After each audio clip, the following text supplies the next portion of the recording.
Sa aton sa nga linya, hinigaran na Municipal Mayor Jose Nade Arceo. Mayor Arceo, Mayor, mayong aga, good morning sa Action Marlon.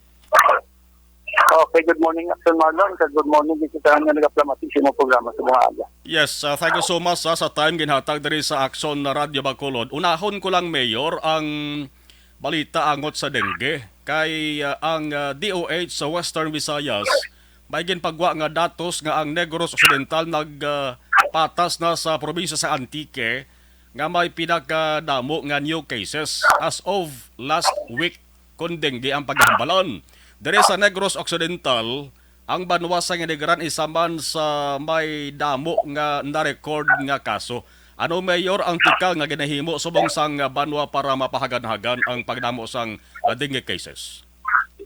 Okay, Action Marlon, salamat sa sinayation na ginatag mo sa akon. At least makasintal ko sa akon. Kasi manwa sa mga nato, di subong nga kampanya pati sa subong sa akon nga problema sa dengue. Nagpagwa na executive order, Action Marlon, na nag-pin-up kami na tagahiwaton. Kada Friday, nagsugod na kami sa nagligad na Biyernes. Amo ni advice sa amon nga for the meantime focus kami sa clean up drive, magpapamilo sa amon ugsaran sa mga ugsaran sa kadabar sa Malay. Nag-meeting na ko sa mga barangay kapitan, nag-initiate sa kami, nag-launch sa kami sa nagligad na Friday. So ini nga clean up drive, sige nga sa Action Marlon. Napatapos ini ang advice sa amon sa ang provincial health office.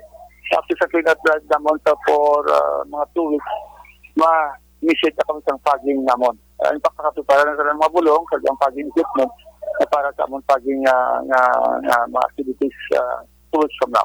Okay. Okay. So after duwa ka semana nga clean up drive, may fogging operation ka mga pagahiboon. Amo na sa Action Marlon, amo na ang first advice ang amon sa provincial office. Okay. Ang clean up drive ni Mayor, ano oras nag-aumpisa ini? Kada barangay gani siya? Kada barangay na sa municipal ward ng Action Marlon. Dahil siya every Friday lang na siya. Okay. Every Friday. Oo. Kag what time dapat patagayon nun?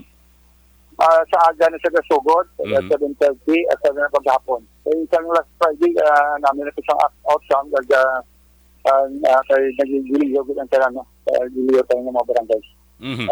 Okay, latest figures kita, Mayor, pila may I don't know kung may record ka dira, pila ang latest nga cases sa banwa sa Hinigaran, kag may ara report nga casualty or may napatay? So far, Action Marlon, nakaluyaman wala pa man casualty ang Hinigaran. Okay. Ang sa report subong wala na ko sa data subong mga nasaktan, pero sa nagligad simana nagmatambas na mag-drop ang cases pero sa Hinigaran. Nag-drop na ang kaso. So sige lang pag-video, sa ilang taon ko na nung result tayo after next week, so na nung result tayo sa ginahimo sang mga kada barangay. Sabi ni sa barangay dos, yung barangay dos, sila magiging sintro, sumong sang daw, lagi ng pandemic, lagi ng pandemic sa barangay dos, kaya nakadamo, magiging sintro sa barangay dos. So ang barangay ito, abo ang may pinakadamo kaso sa dengue subong? Pinakadamo gito. So dito na focus kami, dito na mga subong ang kalibrahan sa pagpapamilya ng barangay. Ngaman, Mayor, na istorya mo ang health personnel or inyo sa nga municipal health officer nga ang barangay dos ang mga may pinakadamo. Anong rason? Rason kay arat ng creek.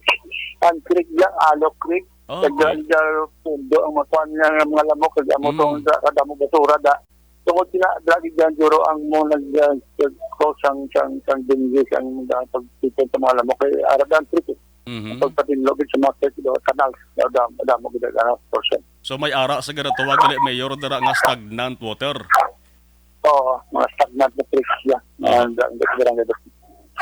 Sige, Mayor, bantayan to rin, kabay pa nga may maayong resulta sa ring clean up drive nga ginumpisahan na dara sa may banwa sang Hinigaran.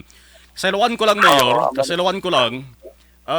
sa isa ka pabalong-pulong mo nagligad nga adlaw, gin-announce mo nga magatan nga ikaw sang 200,000 nga reward money sa sino man makabulig para ma-resolve tong kaso nga pagpatay sa isa ka lalaki nagligad nga Sabado. I don't know kung may response na mayor nga nakalabot dira sa imo, mayara na sang nagpabalo, nagpabatsyag nga may nabaluan sa nga information.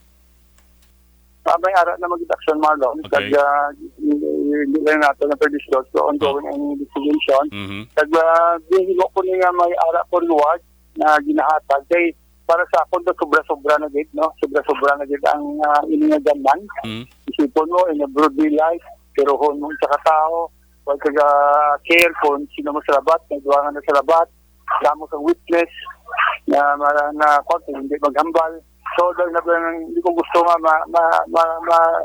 daw magsigi-sige yung klase kang pagpatay siyang tao. Daw may mo nagaroon na warso ng inigaran. Mag-amo nga, kung nayara ka, kung kapasyo mo lang, bahala na kung sino sa labat na. So, amo lang ako mensahe nga hindi ko gusto magsugot ng mga activities na magpadayon sa banwa sa inigaran. So, Okay. dapat mag-effort din. Appeal ko sa ako mga simanwa, at kanogod kita. No? Ibuligan ka, masulbarin yung kaso. Oho. Sa katawayan sa inigaran. Yes, balikan ko lang bala Mayor kadali ang natabo nga krimen last Sabado or Saturday ni siya. Ano to kung ining victim nga si Leonardo Espinosa, amo ni sa Mayor ang nakaupod mo nagligad kadumdum ka to nga nag-press conference ka diri sa may Bacolod City. Amo ni siya. Action, Marlon, ang utod sang ginakusar. Yes. No? Utod sang ginakusar sa homicide. Okay. Prosecuted homicide. So ang victim nga gintero nagligad nga Sabado is Leonardo Espinosa. Ang utod niya to Mayor is si Leroy Espinosa, correct? Amo ni siya, si Leroy Espinosa, ang utod niya nga nakatiro sa mga Salazar family, no? Sa bata ni Mariano Salazar. Aha. Kag nakita ta Mayor kon basihan ta ang igo bala sa lawas ni Leonardo. Kila gito kabilog kadamo gid daw may kainit gid ang gunman nga gimo sa ni saya pagpati mo man Amo gani kay grabe gid ang ilang pagpapatay lang. Ubos yung saka magasin, bilangan tuloy sa magasin. Sobra sa overkill. Ang taon ta overkill tayo gid. Ang latest nga investigation sang pulis may ara naman gid palabot si mo Mayor. Ang investigation, natin ma-disclose ko basta ng mga suspects na gina-investigar at sige sa mga collect ng mga ebidensya at mga witnesses para makapay kami sa kaso sa Antondan. Mga ito mga hina natin sa sininga kaso. So, hindi natin papasugdan yung mga muli-klase ang ginihimo na mapadayon na mahimo din sila natin yung Okay. Mayor, ang sayo Mayor, at least may ara ka sang idugang pa nga panawagan or appeal pagid sa mga posible may nabaluan sa sining krimen.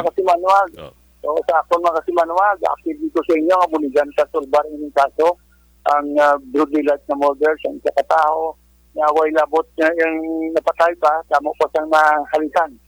So, hindi na magsugot na mo ni matabo sa tulbag mo. So, appeal ko nga mag-cooperate ka mo, buligan ka para masulbar ang inyong kaso. Kung hindi ka ito pasugtan, na mapadayon niya mga activities na illegal activities sa ating banwa. At sa mga kasimanwa ko, buligan sa panglimpyo, no? Ang atong banwa, hindi na ito manigar niya ang atong tubig sa dinggi, ara na nag-abot na sa critical limit na sabihin galaga. So, napabalo ko nga may problema kita nga dako. Ang problema nga dako, kita mong silagya po na makasulbat. Through sa inyong operation, sa pagpaminlo ng atong pagsara. So, salamat kay Dr. Nolo. Sige. Mayor Arceo, sir, thank you so much sa liwas sa time ginatag sa Aksyon Radyo Bacolod kag good morning. Salamat kay Dr. Nolo. Good morning. Action Hotline 2006 going down